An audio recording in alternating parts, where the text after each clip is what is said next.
So when Rodney Ellis was acting governor, when then Governor Bush was running for president, Rodney Ellis became acting governor, and he commuted a bunch of sentences. But the other thing he did is that for a collection of friends, and I went to college with his wife, Alicia, he made us honorary Texans. So I am officially an honorary Texan.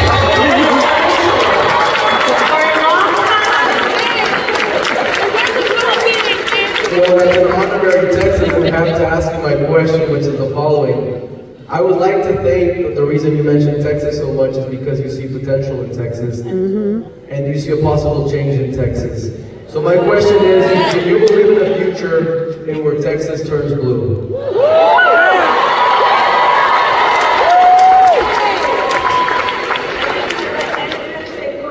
I mean, listen, I do, but I know, for example, I know what's been happening in this state over years now, in addition to what's now coming out of DC, and how it's to not sugarcoat, how it's beating people up. Yeah. And, you know, there's a plan in place in moments like that, I believe, which is to make people feel small. To divide communities in a way that makes people feel alone. All with the result of disempowering people. Yeah. And so part of the resilience and the fight of Texans that I so love, it is your nature, is you know how to fight for what is right and be big, and I think that's part of what is important right now for Texas and the future of Texas politically, is for the people who know these games that are being played to not be overwhelmed or deterred, but to stand strong and keep fighting knowing that you will win.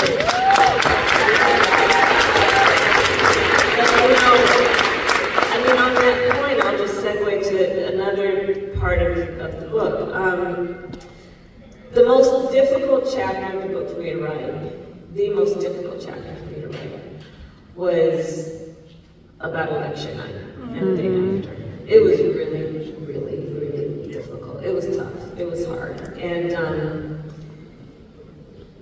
so, you know, in writing the book, I would check with various people who were on the journey with me. You know, this is what I experienced. Did you see? Did you whatever? To get feedback.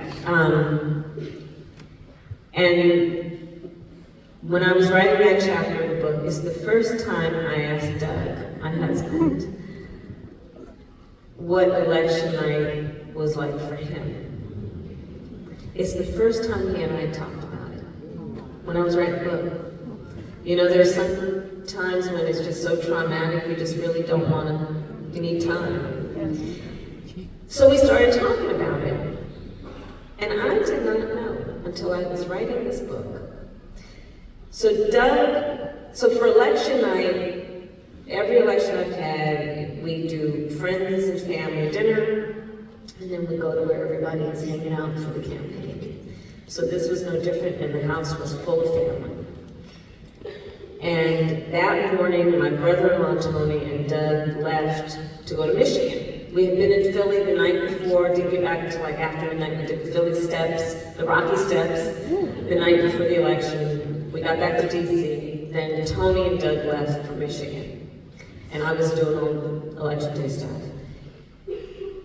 And when they were in Michigan, it felt really good.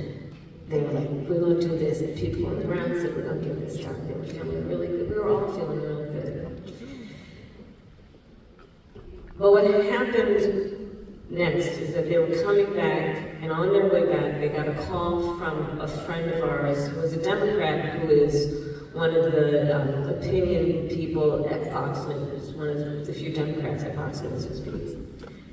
And this friend called them and said, what are you all hearing? Because I'm in the boiler room at Fox, and they're telling me some stuff that's very troubling. So Doug and Tony came back, and when Doug got back to the house, I knew something was a little off, but there was so much happening. What I learned in the conversation he and I had is, one, I did not know that conversation had happened, that friend had been at Fox and told him that. that Doug, when he got home, was so overwhelmed by what he heard and worried about it, and it hit him hard out of the blue. He went upstairs to take a shower and prayed.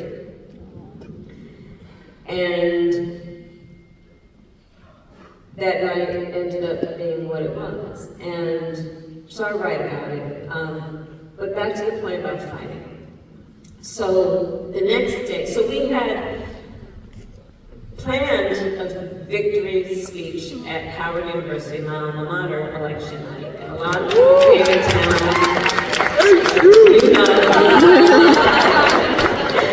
A lot of people had come in town, and because we were not certain of the outcome, former Congressman Cedric Richmond went out to the stage that night and told everybody she's not coming out, we'll be back tomorrow when we get more information.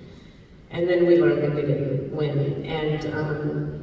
And I was writing my speech because it was really important to me to come out on that stage the next day and speak to the hope and the excitement in a way that it wasn't extinguished.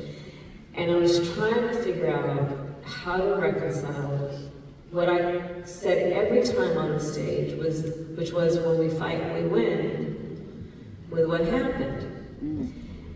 Because my feeling was, this is not about, you win some, you lose some. Yeah. This is not what that was. And so, at the last minute, almost right before I took the stage at Howard, I wrote into my speech what I know the truth to be, which is, look, sometimes the fight takes a while. Sometimes the fight takes a while, period.